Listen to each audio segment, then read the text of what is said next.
눈부신 아침 햇살에 비친 그대의 미소가 아름다워요. 눈을 감으면 싱그러운 바람 가득한 그대의 맑은 숨결이 향기로워요. 길을 걸으면 불러보던 그의 노래는 아직도 내 마음을 설레게 하네. 하늘을 보면 님의 부드러운 고운 미소 가득한 저 하늘에 가을이 오면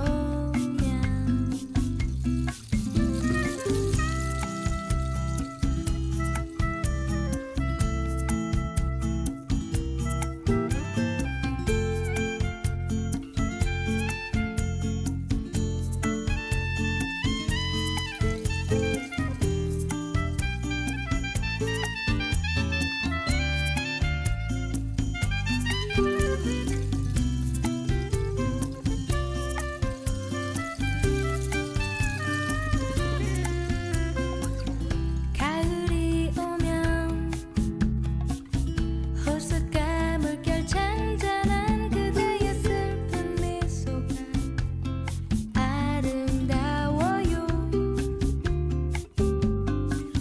눈을 감으면 지나온 날의 그리운 그대의 맑은 사랑이 향기로워요. 노래 부르면 떠나온 날의 그 추억이 아직도 내 마음을 설레게 하네. 잊을 수 없는 님의 부드러운 고운 미소 가득한 저 하늘에 가을이 오면 길을 걸으면 불러보던 그의 노래는 아직도 내 마음을 설레게 하네. 잊을 수 없는 님의 부드러운 고운 미소 가득한 저 하늘에 가을이 오면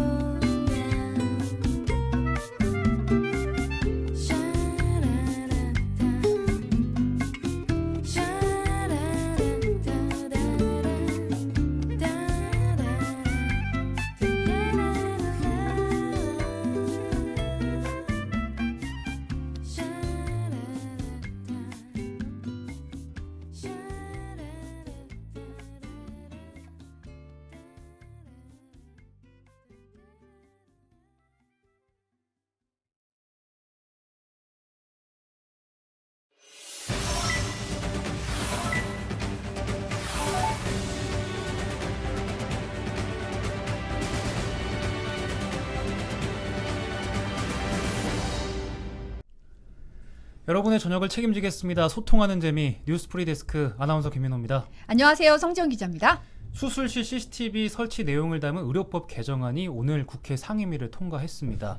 수술실에 CCTV를 설치하고 열람을 하기 위해서는 수사나 재판 관련 공공기관이 요청할 때, 그리고 의료인하고 환자가 쌍방 동의할 때 가능하도록 했습니다. 네, 시급한 응급수술 같은 경우에 정당한 사유가 있으면 의료진이 촬영을 거부할 수 있도록 하는 조항도 포함됐는데요. 이 CCTV 설치하는 데 시간이 걸리잖아요. 그쵸? 그래서 법안이 공포된 후에 한 2년 정도 유예기간을 두기로 했습니다. 그렇군요. 자세한 소식은 본방에서 더 전해드리겠습니다. 네, 오늘 월요일 빌로바티미님이 신청하신 서영은의 가을이 오면으로 시작을 했고, 네. 처서에 틀어주세요라고 말씀하셔가지고 저희가 딱 맞춰서 23일 그러니까요. 오늘 네. 처서에 맞춰 틀어드렸습니다. 너무 가을에 어울리는 노래인 것 같아요. 그러니까요. 네. 처서가 이제 가을이 왔다는 그 절기가 맞죠? 그렇죠? 예. 네. 딱 어떻게 딱 시기가 맞네요. 여기 그러니까요. 날씨가 선선해지고. 날씨가 입추 딱 들어서면서 날이 확 바뀌었다는 느낌이 들었는데 네. 네. 가을이 오면 추남 노제필 홍수표님이 예, 가을과 잘 어울리시죠. 빌로버 TV님이 민호 씨 트렌치 코트 있어요?라고 물어보시는데요. 트렌치 코트요? 집에는 없는데 왜 입고 나올까요? 보고 싶으세요? 예. 이사나님이 오늘 더위가 물러가는 처서인데 태풍 오마이스 북상 중이어서 피해가 클 예상됩니다. 오마이스는 미국에서 제출한 이름으로 주위를 어슬렁거린다는 뜻입니다.라고 말씀하셨어요. 네. 오. 미라클님께서 태풍 걱정을 하시면서 농사 업무 걱정되시더라도 옥체 안전을 먼저 챙겨달라고 당부해 주셨습니다. 네. 태풍 심상치 않으니까 흔들리는 물건 근처에 가지 마시고 부디 안전한 곳에 계셔 주시기 바랍니다 하셨어요. 네. 이세희님이 오늘 출연 기자 이문영 기자라고 올려놓으셨네요. 야. 저는 있어요. 전 굉장히 좋아해요 트렌치 코트. 저는 이렇게 좀 키가 작은데도 트렌치 코트 무척 좋아해서요. 몇 종류별로 다 있어요. 아 진짜요? 네. 다음에 기회가 되면은 한창 가을이 깊어질 때 둘이 쌍으로 입고 나타나요. 트렌치 코트 입고 한번 방송하는 것도 재밌을 것 같아요. 바바리맨이라고 홍수표님. 선글라스까지 껴달라고 박수빈님께서 또 선글라스요. 예. 네. 시도해 보겠습니다. 조재현님이 개인 방송들하고 자빠졌네. 아니 뭐 개인 방송까지는 아니고 저기 회사 방송인데 예. 사적인 얘기 좀 할 수 있죠. 왜 그러세요? 예. 강민승님이 오늘 부산도 바람 불었지만 하고 점점점 뭐라고 더 남겨주실 것 같아요. 네. 이분 남겨주실 때 딱 넘어가고 싶은데 다음 코너로. 예. 쭌쭈님이 얼른 다음 코너 넘어가세요. 알겠습니다. 기다릴 수 없습니다. 자, 여러분께서 기다리신 이문현 기자 만나러 떠나봅니다.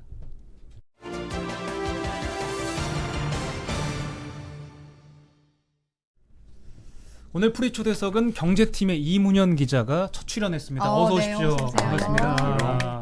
첫 출연 기념으로 오행시 준비했다는 제보를 받았습니다. 진짜요? 준비하진 않았고 그냥 네. 좀 생각만 조금. 근데 거부하지 않더라고요. 예. 네. 자, 오늘 띄워두시죠. 알겠습니다. 제가 이 오행시를 듣고 오늘 방송의 어떤 그 재미 유무를 판단해도 될까요? 나름 저희가 좀 기대는 좀 퍽퍽하거든요. 하지 말아 주셨으면 그런가요? 예. 여러분 같이 그럼 오늘 좀 띄워주십시오. 네. 프리하지만은 않게 준비했습니다. 리스펙까지는 아니더라도 데이 바이 데이로 열심히 취재하겠습니다. 스트레스 풀리고 크 소리가 나올 때까지. 준비 제대로 했는데요? 괜찮았나요? 성공! 나쁘지 않았어요. 좋았어요. 네.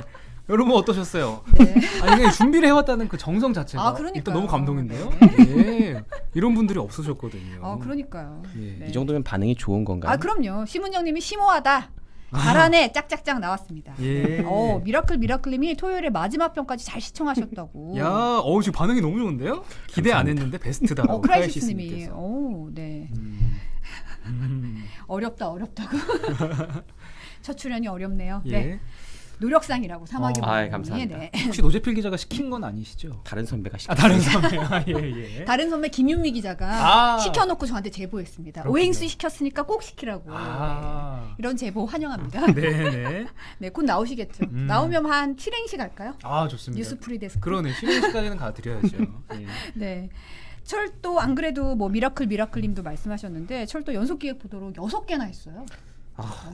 정말 힘들었습니다. 네. 어떻게 취재하게 된 건지 좀 궁금한데 계기가 어떻게 되는 건가요? 이번 달부터 무궁화호 열차가 대폭 줄었어요. 이게 대표적으로 전라선의 마지막 열차가 이제 지리산으로 가는 무궁화호 열차인데 그 열차가 10시 45분에 용산역에서 출발을 하면 지리산의 구례구역에 새벽 3시 정도에 도착을 하거든요. 네. 그러면 그걸 도착을 해서 거기서 이제 버스 타고 올라가셔서 당일에 새벽에 이제 그 일출도 보시고 당일치기로 다녀오시기 좋은 열차인데 그게 이제 예산 적자 때문에 없어졌고 또 이제 전라남도에서 보성이나 화성 뭐 이런 데서 화순 이런 데서 서울로 한 번에 갈 수 있는 무궁화 열차가 또 사라졌습니다. 또 네. 같은 이유 때문인데 이런 것들을 갖다 취재하다 보니까 쓸데없는 곳에 노선 깔고 철도역 지어서 생기는 예산 낭비 문제 그다음에 선거철마다 남발되는 철도 공약들 문제, 그리고 철도 민영화에 숨겨진 정부 관료들의 사심 문제들을 취재하게 됐습니다. 네. 이게 무궁화호가 왜 사라졌는지 봤더니 이게 고구마 줄기 엮듯이 이렇게 예. 쭉쭉쭉쭉 나온 거네요. 맞습니다. 원래 그렇게 길게 하려던 건 아니었는데. 길게는 준비했었는데 네. 거기서가 이제부터가 출발이 된 거죠. 그렇군요. 예. 네. 우리 홍승표님이 철도 심층 기사 좋았어요라고 해주셨고 에드리안 훌님께서도 철도 관련 뉴스 잘 봤어요라고 반응이 오행시만큼이나 지금 뜨겁습니다. 그러게요. 예. 지리산 마이클 죽수님이 지리산 못 갈까봐 걱정된 제필 기자가 취재시킨 거 아니냐 의혹을 제기하셨고요. 예. 박수빈님은 버스 타도 야간 버스도 있어요. 버스 타도 가능하겠지 하셨는데 이 철도에 낭만이 있죠. 지리산 타고 올라가서 딱 거기 이렇게 역 터미널에서 그 김밥을 딱 몇 줄 산 다음에 딱 가져가면 진짜 맞아요. 최고거든요. 근데 너무 아쉽네요. 없어졌다고 하니까. 네.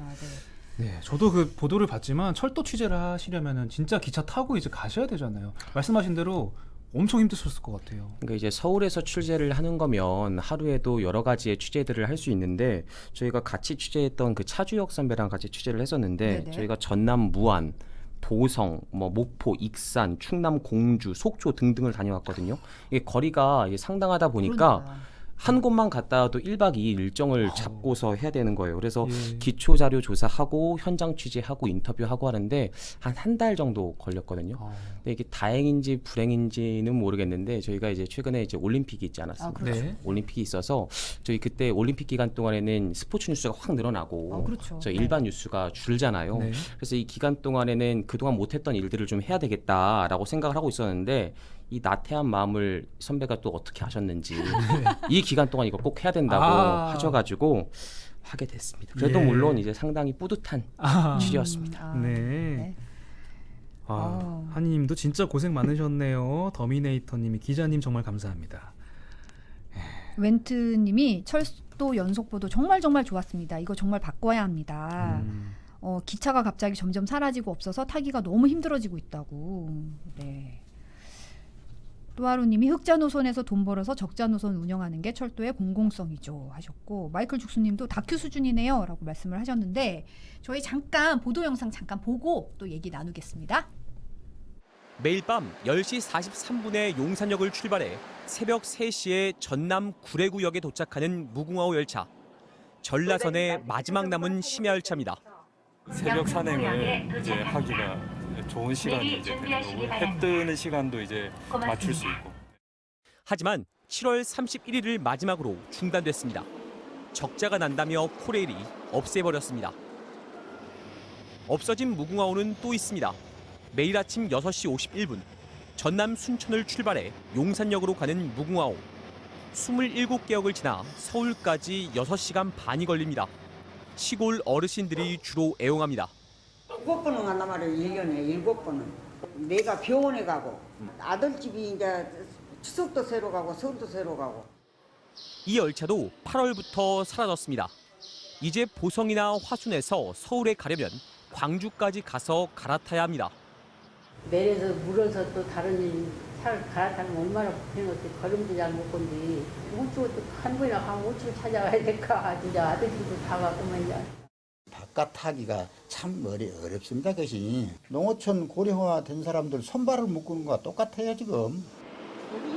코레일이 이달부터 없애거나 감축한 무궁화호 열차는 모두 14개나 됩니다. 적자를 줄이기 위해서입니다. 네, 그 무궁화호의 어르신 두 분이 서로를 이렇게 부축하면서 타시는 모습이 계속 잔상이 남는데, 그러니까 시골 어르신들의 이게 발이었는데 이게 폐지가 된다는 얘기잖아요. 기사에서 그 인터뷰를 해주신 할머니 두 분 나오시잖아요. 그 신달막 할머니랑 최박납 할머니신데 각각 연세가 89, 81세요. 이제 서울에 두 분 모두 서울에 병원 가실 때 이용하시거나 자제분들이 다 서울에 계시니까 아침에 7시 50분에 보성역에서 무궁화호 열차를 타서 1시 반에, 그러니까 5시간 반이 걸리죠. 용산역에 도착을 하면 자제분들이 나와서 픽업을 하셨다는 거예요. 근데 이제 중간에 20개 정도 역을 정차하거든요. 그래서 시간이 많이 걸리는데 그냥 우리 일반인들 생각하면 이거 뭐 그냥 폐지해도 뭐 다른 데 가서 갈아타면 되지 라고 생각을 하지만 막상 저희가 할머니들을 만나 보니까 이 갈아타는 게 사실 쉽지만 않더라고요. 그쵸. 그래서 네. 왜냐면 생각해 보시면 이분들 어른들이 이제 자제분들 만나러 가실 때 그냥 맨손 가시지 않고 대부분 다 뭔가 바리바리 싸고 가시잖아요. 그렇죠. 몸도 많이 불편하시고. 그런데 이분들이 이제 내려가지고 뭐 계단 올라가고 내려가고 바꿔 탄다는 것 자체가 쉽지가 않아서 이분들은 손발이 묶였다라는 표현들을 갖다가 쓰시더라고요. 네.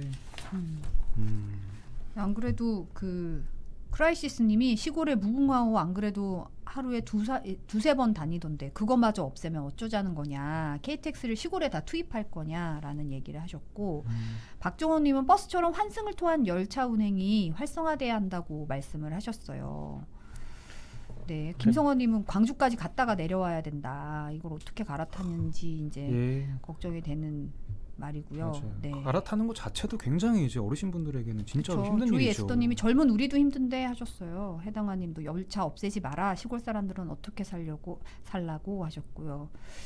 어떻게 보면은 이제 에드리안 헐님은 KTX 비싸기만 하고 정차역도 적은데 기존 열차 없애는 건 난센스다라고 말씀을 하셨는데 저희가 취재하러 갈 때 보통 1박 2일 잡고 간다고 말씀드렸잖아요. 근데 가장 걱정했던 건 막상 저희가 생각했던 그림과 인터뷰가 없으면 어떡하나. 실제로 할머니들이 별로 안 탄다고 하면 어떡하지? 라고 걱정을 했는데 네.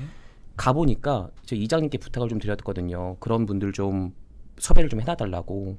근데 그 마을회관에 굉장히 많은 분들이 계시는 거예요. 네. 그리고 마을회관에 다 이제 그 백신을 못 맞으신 분들은 마을 회관으로 못 오시고 다 자택에 다 대기를 하고 계시더라고요. 저희한테 한마디라도 하고 싶다고. 네. 이거 제발 하루에 한 편만이라도 가는 거니까 이것만은 좀 끊지 말아달라. 야, 자식들 어떻게 보러 가냐. 예. 라는 말씀을 하시는 게 마음속에 굉장히 큰 울림으로 남았습니다. 너무 마음이 아프네요. 네. 그러니까 아무래도 이제 어르신들, 교통 약자들이 주요 이용하는 노선들이잖아요. 네. 이 얘기를 들어보면. 근데 이제 적자 때문에 어쩔 수 없다는 경제 논리잖아요. 그렇죠. 이게 근데 철도라는 게 사실 경제적으로만 보긴 좀 어려운 게 공공재적인 성격이 굉장히 강하잖아요. 네. 근데 이제 적자 올해 이제 이렇게 철도를 갖다가 올해 8월 1일부터 14개 열차를 무궁화호를 단축해서 얻는 이제 그 이익이 연간 39억 원이라고 해요. 39억 원. 39억 원. 그러면 남은 기간 올해 이제 4개월 남았는데 네. 올해 목표는 16억 원을 줄이는 거고 내년 목표는 39억 원을 줄이는 거라고 하더라고요. 근데 이제 고작 39억 원인데 제가 왜 이 고작이라는 표현을 썼냐면 39억 원도 큰 돈이긴 하지만. 그렇죠. 네네. 우리나라 그 1년에 철도 건설 예산이 혹시 얼마인지 아세요? 대충. 글쎄 39억을 적자라고 표현할 정도면은 이제 예. 조단이겠죠. 조던까지 맞습니다. 갑니까? 맞습니다. 작년에 3조 5천억 원이 나오고 와. 올해는 4조 2,500억 원이 편성이 되어 있는데 이 39억 원과 4조 2,500억 원을 비교해 보면 0.0009%예요. 그렇죠. 0.0009%. 0이 3개나 붙습니다. 네. 그래서 제가 고작이라고 말씀을 드렸는데 네네.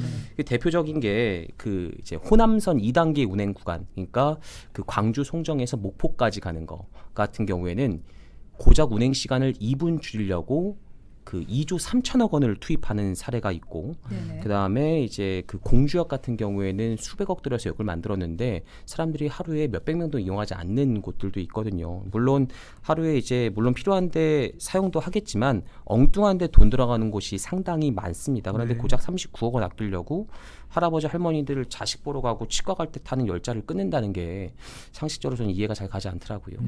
사실 코레일이 공기업으로 남은 이유가 이런 공공성 때문인데 맞습니다. 어떻게 보면 너무 안타깝네요. 네, 맞습니다. 이런 경제 논리만 세워서 이 공공성 부분이 훼손된다는 게 너무 좀 안타까운 부분이 있는데 지금 이렇게 빌로바 TV님이 때와 장소에 맞는 정책을 좀 펼치자라고 하셨고. 속도를 빠르게 해주지는 못해주면서 막아버리는 거 너무 심하다. 로잘린 리님은 어떻게 하면 다시 살릴 수 있나요? 하셨어요. 이게 기본적으로 지방이라서 좀 이런 지역에 살라고 하면서 지역에 이런 수급이 이제 돌아가는 발 같은 거는 끊어버리는 건 문제다. 이런 식으로 많이 얘기를 하셨어요. 네.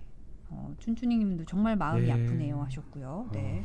많은 분들이 지금 쏟아내고 계십니다. 본인들의 마음을요. 네.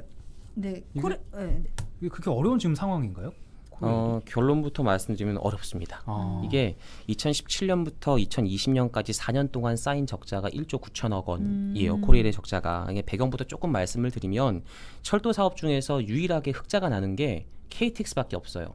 KTX에서 흑자가 나고 무궁화호, 새마루, 화물열차 다 모두 다 적자거든요. 네네. 그래서 이제 교차 방식을 쓰는데 KTX에서 이익이 난 돈으로 이제 같이 운영을 하는 뭐 일반 철도 노선에 다 투입을 하는 거죠. 그렇게 해서 이제 공공성을 훼손시키지 않는 상황에서 이제 운영을 하는 건데 이제 2016년 말부터 많이 아시는 것처럼 수서역에서 출발하는 SR 이 이제 운행을 하게 됐습니다. 그런데 네. 이 SR이 어떻게 탄생을 한 거냐면 국토부가 이제 코레일에서 운영하는 노선을 떼어다가 경부선과 호남선 알짜 노선을 떼어다가 이제 그 SR에다 준 거거든요. 그래서 그때부터 시작해서 코레일은 적자가 시작됐고 지금까지 쌓이게 된 겁니다. 네. 제 기억으로는 코레일하고 SR의 통합이 대선 공약이었던 것 같은데 맞습니다. 아직도 안 된 거잖아요. 이게 정확히 말하면 이제 문재인 대통령의 후보 시절 대선 공약이었고 김현미 전 국토부 장관도 인사청문회 때 이 부분을 갖다 검토하겠다고 말씀을 약속을 하셨죠. 그래서 네. 2018년에 이제 임명된 후에 김현미 장관이 코레일과 SR을 통합해 운영하는 게 효율적인지 아닌지에 대해서 연구 영역을 맡겼어요. 근데 그랬더니 매년 559억 원의 추가 비용이 발생한다는 중간 보고 결과가 나왔거든요. 네. 국토부가 어떻게 했을 것 같으세요?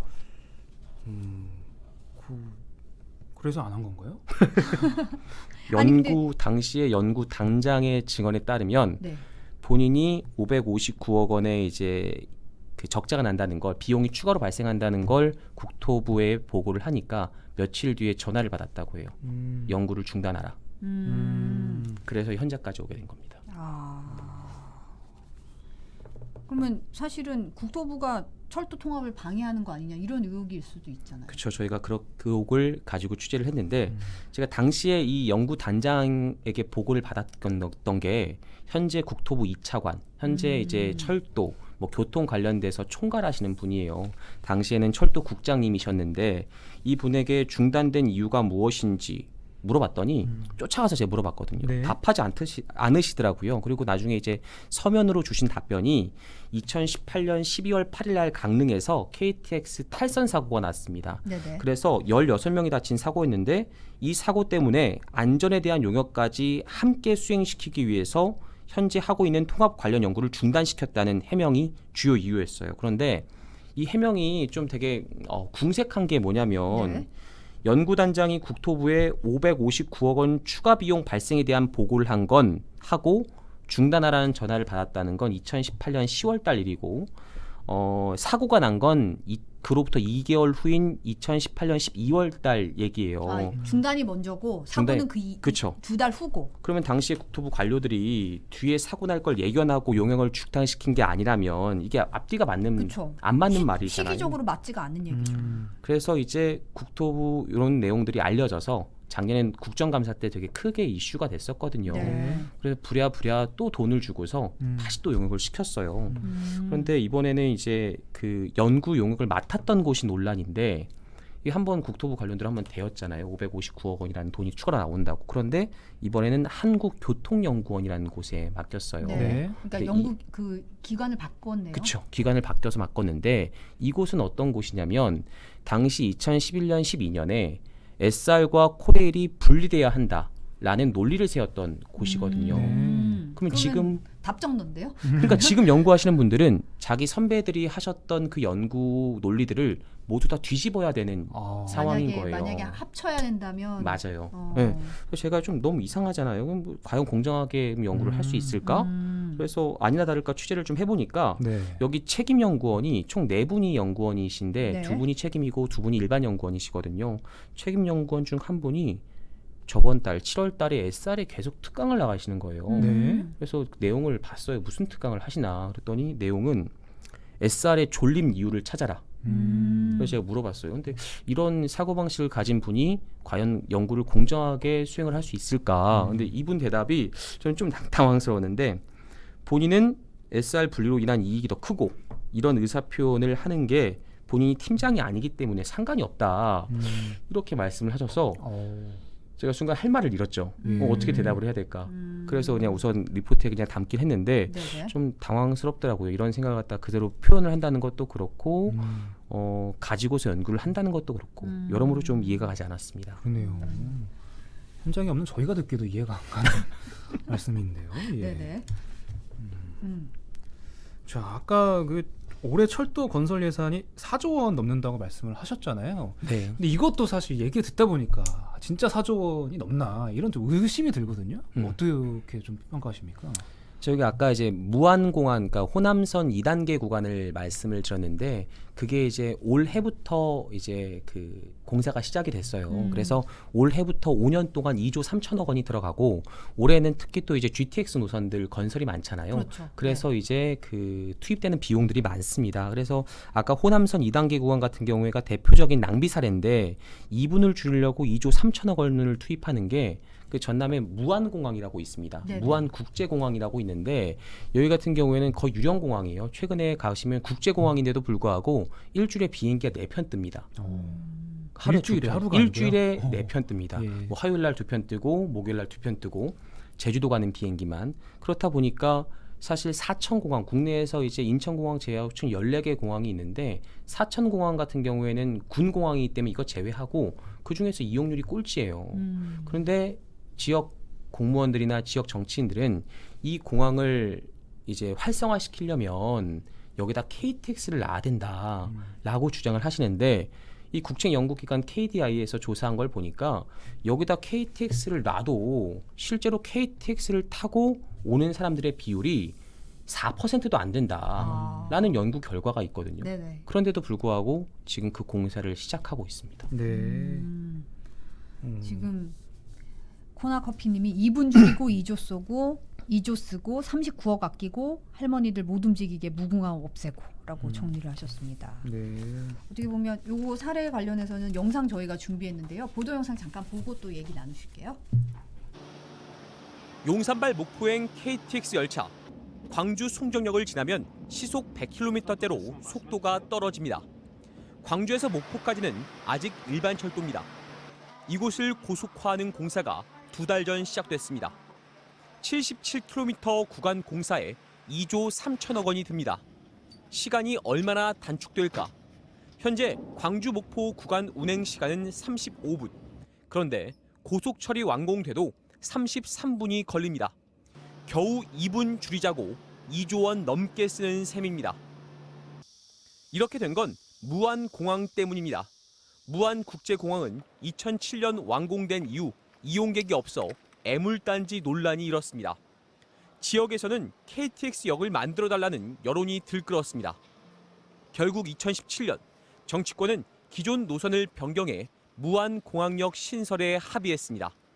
그 결과 KTX 노선이 무안공항을 경유해 S자 모양으로 휘게 됐습니다.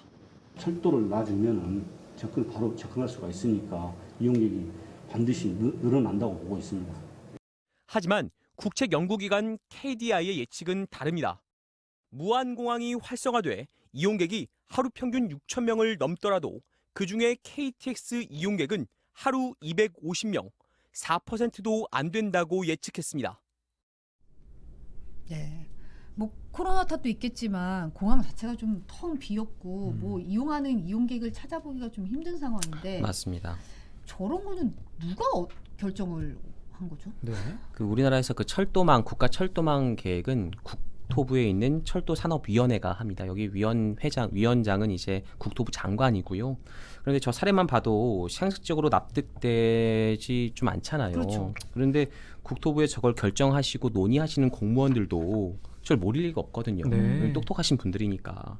그런데 저거 같은 경우에는 철도에 정치가 개입된 대표적인 사례죠. 저게 이제 2012년, 13년 당시에 이제 당시 그 전남 지역에서 출마를 하는 그 특정 정당 후보들의 이제 그 공약이었거든요. 네. 근데 충남의 공주역 같은 사례도 있는데 이 명색이 KTX역인데 공주 시내에서 차로 30분이 넘게 걸리고 가보면 주변에 농과 밭밖에 없어요. 그래서 하루에 이용객이 수백 명뿐입니다. 그래서 거의 유령역이거든요.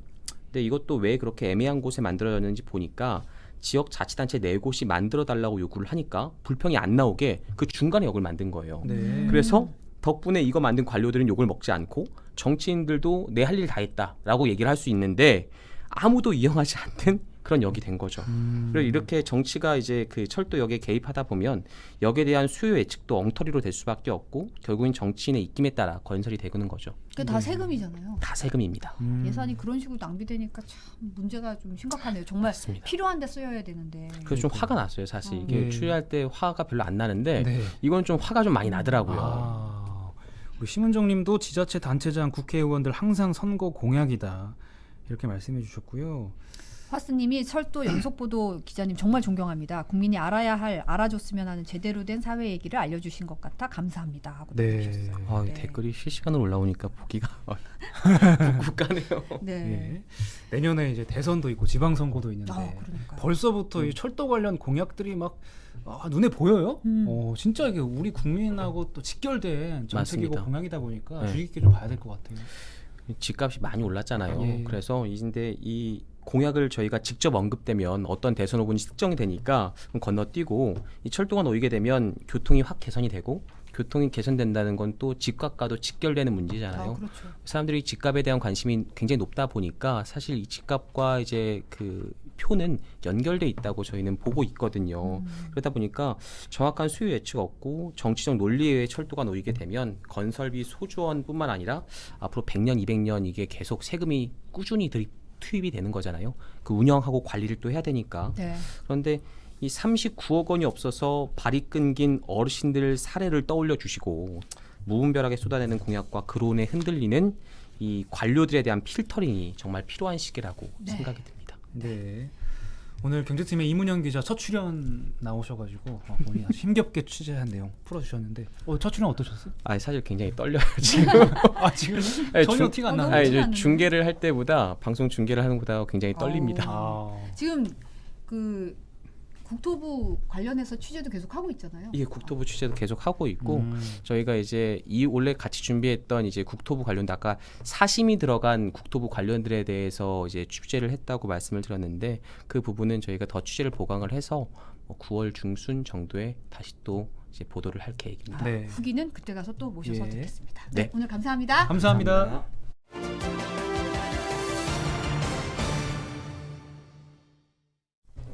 네, 처서에 맞춰서 본인이 공약한 대로 네. 새마을 조끼를 가을에는 새마을 조끼죠. 트렌치 가을입니다. 코트가 아니고. 네. 예. 노지필 기자입니다. 저는 약속을 지켰습니다. 예. 본인은 잊어버리고 계셨던 거 아니에요? 남들이 다 챙겨준 거 아닙니까? 아니 저는 잊어버리고 있었는데 저희 신청곡 위원회분들이 오늘 의상 입으셔야 된다고 그러셔갖고 오늘 좀 잘 어울리죠? 새마을 네, 추남이라고 쳐서. 지금. 예. 네. 새벽종이 울렸다고 삐까퍼청님이. 아까 트렌치 코트 얘기하셔가지고 제가 트렌치 코트를 입었을 때 사진이 하나 그림이 하나 있어요. 그림이요? 네. 무슨 그림이? 한번 올려주세요. 있어요? 뭐가? 빼주세요. 네. 이거 전혀 저희한테 사전에 말씀도 안 해주시고 여기 뭡니까 이거? 네. 아까 그 트렌치 코트 얘기 하시길래 제가 이제 긴급하게 찾아갖고 했습니다. 네. 예. 마이크 송님이 모자도 있는데 하셨는데 저희 국장님이 모자는 쓰지 말라고 하셨어요. 네. 모자는 제가 오늘 간단하게 또 머리를 이렇게 잘라서 네. 또 눌리면 안 되니까 모자 쓰시면 저희가 방송을 할 수가 없어요. 너무 네. 웃겨가지고 방송을 할 수가 없기 때문에. 호흡곤란이 오기 때문에. 네. 네. 그 태풍 얘기 아까 하셨는데 오마이스가 이제 네. 곧 남해안에 상륙을 할 예정이에요. 오늘 이제 9시쯤에 서귀포 동쪽 해상을 지나서 자정쯤에 아마 남해안 상륙할 것 같은데 저희가 그쪽 CCTV를 한번 연결해 볼 거거든요. 한번 보여주세요. 네. 이게 마라도인데 바람이 굉장히 파도가 거칠게 지금 일고 있죠. 네. 네. 실시간 화면인 거죠? 네, 이게? 실시간 실시간 화면이고요. 화면입니다, 네. 마라도 최남남비 근처라고 하네요. 장군바위 쪽이라고. 네. 자, 다음 화면은 어딘가요? 이거는 어디냐면요. 이거는 저기 제주도? 온평 어촌계라고 성산 쪽이에요. 제 성산 네. 쪽인데 약간 지금 아무래도 로딩이네요. 그러니까 좀 태풍이 더 좀 지나가는 쪽이 가깝다 보니까 더 좀 파도가 센 것 같아요. 네. 자, 저 돌아가는 거 넘겨주시고요. 네. 저희가 그런 건 아니고요. 예. 이거는 한려해상 국립공원인데 지금 나뭇가지가 흔들리는 거 보이시면 굉장히 바람이 세죠. 그러네요. 네, 어이구, 어이구, 예. 여긴 사천 쪽에 있는 각산이라고 그렇죠. 하네요. 음. 네. 네네. 네. 자, 또. 넘겨주십시오. 네. 여기 제주에 사시는 분인가 봐요. 네. 심 게스트하우스님께서 제주도 지금 비도 안 오고 바람도 별로 없다고 얘기하시네요. 지금 비가 많이 오는 지역이 그 충청도 쪽이 많이 오는데 태안이 오늘 한 150mm 정도 왔다고 하고 네. 그 내일 새벽 한 3시쯤에 이 태풍은 그 대구 근처에서 이제 온대성 저기압으로 바뀔 예정인데 네. 비랑 바람이 굉장히 셀 거래요. 그러니까 조심하셔야 될 것 같습니다. 특히 네. 그 지역에 남해안과 경상남도에 계신 분들은 좀 조심하셔야 될 것 같습니다. 네. 주인님은 완도인데 좀 조용하다고 말씀하셨고요. 네. 비 온다고. 네, 대전은 계속 오고 있다고 립이님께서 말씀. 켈리 각 씨- 지역에 살고 계시니까 이렇게 또 속보가 그러니까. 올라오네요. 예. 켈리씨님은 해외에서 보고 계신 것 같은데 꼬박꼬박 다시 보기 시청하다가 오랜만에 졸린 눈 비벼가며 라이브 시청하신다고. 아이고, 감사합니다. 감사합니다. 이분 오늘 개 타신 거지. 왜냐면 제가 또 이렇게 쫓기는 그런 말이 아니니까. 이게 개탄 건가요? 아닌가요? 아, 네. 예, 영광입니다. 저도. 네. 애고님은 부산은 비가 부슬부슬 내린다고 얘기하시네요. 코나 커피님이 상암동에 비 오냐고 하셨는데 저희도 네, 비가 오고 왔죠 있습니다. 하루 종일. 네. 네. 자 오늘 6시 기준 확진자를 말씀드리면 1,171명 어제보다 13명이 어제보다 13명이 적은 숫자예요. 네. 적은 숫자인데 아무래도 주말 효과가 있는 것 같고 네. 오늘부터 수도권이 영업이 그 9시까지로 이제 강화됐죠. 네. 강화됐는데 편의점 야외 테이블도 9시까지밖에 못합니다. 못하고 대신 이제 백신 맞으신 분들이 있으면 백신 접종 완료하신 분들 2명하고 미접종자 해서 4명까지는 이제 가능하죠. 네. 모임이 가능하고 자영업자분들은 사실은 그 1시간 차이가 크다고 굉장히 반발하고 계세요. 네. 그렇긴 하죠. 9시와 10시는 또 차이가 네. 있으니까. 네. 오늘도 뭐 빗속에서 이렇게 걷기 시위를 하셨는데 네. 아무래도 이제 백신을 좀 속도가 어느 정도 백신 접종 속도가 붙느냐에 따라서 좀 달라지지 않을까 하는 생각이 네, 듭니다. 아무래도 좀 백신을 좀 다 많이 맞으시면 좀 그렇죠. 이게 또 방역 지침이 바뀔 수 있는 여지가 있지 않을까 네. 싶습니다. 네. 오늘 그리고 모더나 백신이 101만 회분이 도착을 했어요. 오. 도착을 했고 그래서 다음 주까지 700만 회분 정도의 모더나 백신이 올 거라고 하는데 그 중에 일부가 온 거거든요. 네. 그러니까 아무래도 이제 수급에 좀 숨통이 트인 건데 그 백신을 맞는 게 낫다. 이게 이제 중증으로 가는 위험을 줄인다는 게 이제 방역 당국의 설명이었잖아요. 네네. 근데 오늘 좀 숫자가 나왔는데 지난 2월부터 발생한 코로나19 환자 중에서 미접종자의 비중이 91%래요. 확실히 효과가 그렇죠. 있네요. 네. 한 번 접종하신 분들은 7%. 네. 완전히 접종하신 분들은 2%밖에 안 된다는 거예요. 그러니까 네. 아무래도 이제 백신을 다 맞으면 네. 그 감염될 돌파 감염이 되더라도 위중증으로 갈 확률이 굉장히 적기 때문에 네. 가급적이면 맞는 게 좋다고 합니다. 그러네요. 네. 자, 좀 우울한 소식도 있는데 에크모를 사용하는 환자가 급증하고 있대요. 아. 에크모가 뭔지 아세요? 뭐지? 심폐장치. 심폐. 네. 네, 인공 그게 이제 심폐장치. 보통 그 폐가 손상이 되면은 산소 호흡기를 쓰잖아요. 그렇죠. 근데 네. 그거로 더 악화되면 혈액을 빼내 가지고 혈액에다가 아. 산소를 넣어 갖고 다시 몸에 어. 집어넣는 거거든요. 그게 이제 에크모인데 네. 에크모를 쓰게 되면 굉장히 위중한 상황인데 그렇죠. 지금 굉장히 그 중증 환자한테 쓰는 그렇죠. 중증 환자 장치잖아요. 네. 비율이 지금 2배가 늘었고 그다음에 젊은 층에서 은근히 또 이 에크모 환자들이 좀 많다고 네. 합니다. 그래서 네. 좀 방심할 상황은 아닌 것 같고요. 음. 자, 2분 남았는데 오늘 또 중요한 소식이 하나 있었죠. 권익위에서 그 국민의힘하고 비교섭 단체에 대한 그 부동산 투기 의혹 전수조사 결과를 발표했어요. 결과 나왔어요? 예. 네, 했는데 화면이 이게 작아지지가 않네 이거. 네. 아무튼 자 그래가지고 국민의힘이 12명, 그다음 열린민주 1명이 부동산 거래를 불법적으로 한 의혹이 좀 있습니다. 네. 그래서 유형별로 보면은 국민의힘 같은 경우는 부동산 명의신탁이 한 건, 편법 증여, 세금 탈루가 2건, 그다음에 토지보상법, 건축법 위반이 4건, 농지법 위반이 6건 등이고요. 열린민주당 같은 경우는 업무상 비밀 업무상 비밀을 이용한 의혹 이게 네. 한 건이에요. 그래서 그 이제 권익위 발표 이후에 지금 쏠리는 게 이준석 대표한테 쏠리고 있는데 시선이 네. 왜냐하면 이제 윤석열 대표 같은 경우는 민주당보다 더 세게 조치를 하겠다라는 얘기를 했어요. 그렇죠. 예, 그러면은 이게 아직 뭐 명단이 나온 것 같진 않지만 이게 어떤 식의 어떤 조치가 나올지 좀 관심이 쏠리고 있습니다. 네. 자, 그리고 이 제보는 MBC 오늘 있는데 이거 좀 황당한 뉴스예요. 이거는 제가 시간이 많이 없기 때문에 어느 목사님이 신도들하고 그 동료 목사를 상대로 박정희 때 금괴가 있는데 이거를 갖고 오려면 돈이 필요하니까 투자를 해라 이래가지고 투자를 한 거예요. 수백만 원에서 뭐 수억까지도 투자를 했는데 그거를 가지고 오려면 돈이 필요하다. 뭐 잘 이해는 안 가는데 이제 그렇게 했는데 이게 한 총 피해 금액이 한 30억 정도 된대요. 와. 30억이요? 네, 어마어마하죠. 네. 옛날에 국가화폐 사기 뭐 이런 거 같네요. 뭐 그런 건데 아무튼 좀 기사를 보면서 과연 이런 얘기에 속아 넘어갈까 싶은 뭐 이런 느낌이 좀 있던데 네.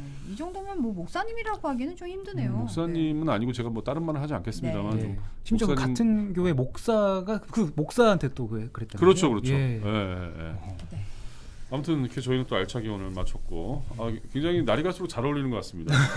아니 다음 지금 20 예. 뒤늦게 들어오신 분이 웬 새마을조끼냐고 궁금해하셨어요. 저희 마중물님이 오늘 안 오신 것 같은데 선물해 주신 거고요. 저희가 24절기 중에 좀 중요한 때 오늘 처서기 때문에 특별히 입으라는 어떤 또 주변 분들의 간곡한 요청을 또 제가 거부할 수가 없었습니다. 네. 저희는 내일 그 도쿄 패럴림픽 개회식 때문에 하루 쉬어가고요. 네. 대신 뉴스데스크가 좀 일찍 시작을 네. 하죠. 그렇죠. 네. 시간 맞춰서 꼭 시청 부탁드리고 네. 저희는 수요일 날 다시 뵙겠습니다. 네, 감사합니다. 고맙습니다.